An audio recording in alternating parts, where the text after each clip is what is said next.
ارے بھائی خرچوں کو کم کرو, یہ شادی بیاہ ولیمے رسومات خرافات یہ خرچے ختم کرو, اس کے بدلے آپ کے لیے جو خرچ کرنے کی جگہ ہے ان جگہوں پہ خرچ کرو. یاد رکھو وہ سب سے پہلی جگہ ہے علم اور فن اور ہنر میں اپنے بچوں پہ خرچ کرو.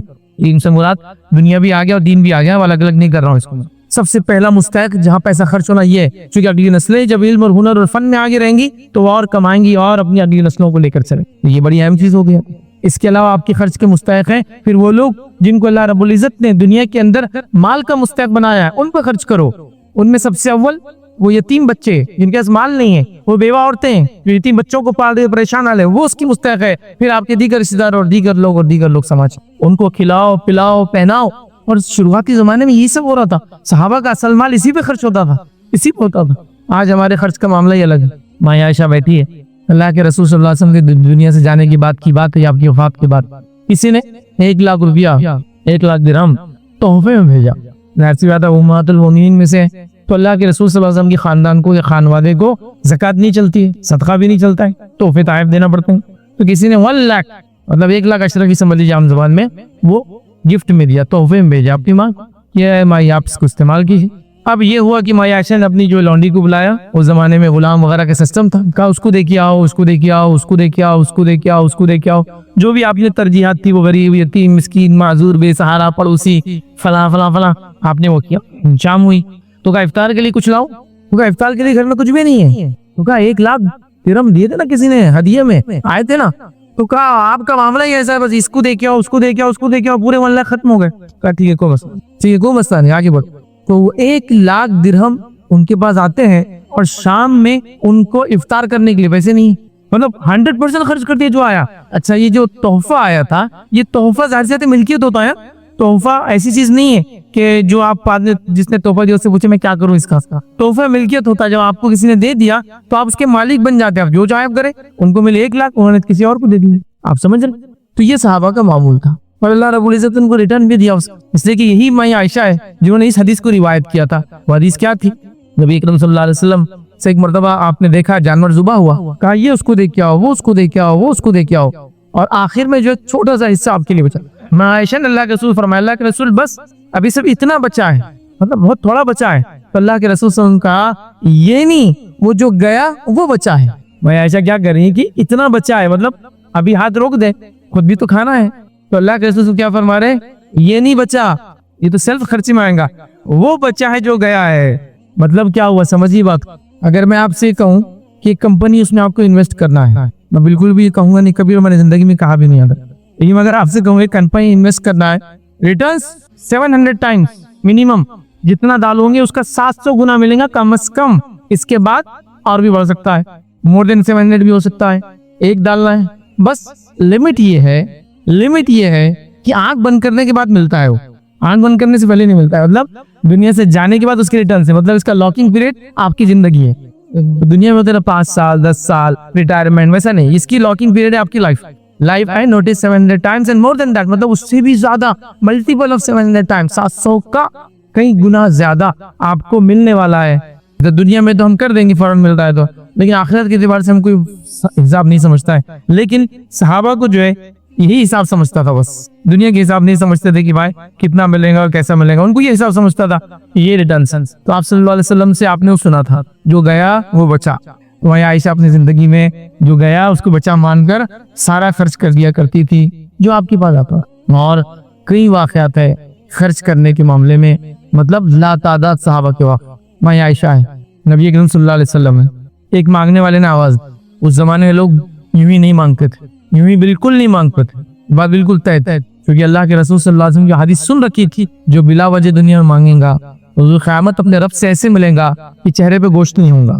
تو کوئی مانگتا نہیں تھا بے وجہ, لیکن ایک آدمی مانگ رہا ہے مطلب جینوین ہے, یہ نہ ہے. میں عائشہ سوال کرتی ہوں, ایک کھجور ہے کھانے کے لیے دے دو, مطلب اویلیبل فوڈ دے دیا, کہا دے دو. اندازہ لگائیے میرے سے آپ سے ہو سکتا ہے کہ مطلب اس کے تو مثال بھی نہیں دے سکتا ہوں, مثال دوں گا تو صرف آپ ہنسیں گے, مثال بھی نہیں دے سکتا ہوں. اگر میں یہ کہہ دوں ایک سلف کا ایک واقعہ ہے میرا, ان کے 10 مہمان آ گئے, اب بیچارے بہت پریشان ہو, 10 ہی روٹیاں تھیں ان کے پاس, وہ بھی غریب آدمی, اگر آپ نے مہمان آ دیں کریں گے کیا. اور آپ کو پتا ہے نا عربوں کے اندر یہ آج سے نہیں, قدیم زمانے سے نبی اکرم صلی اللہ علیہ وسلم اور اس سے پہلے سسٹم تھا, وہ روٹی گھر پہ نہیں بناتے تھے,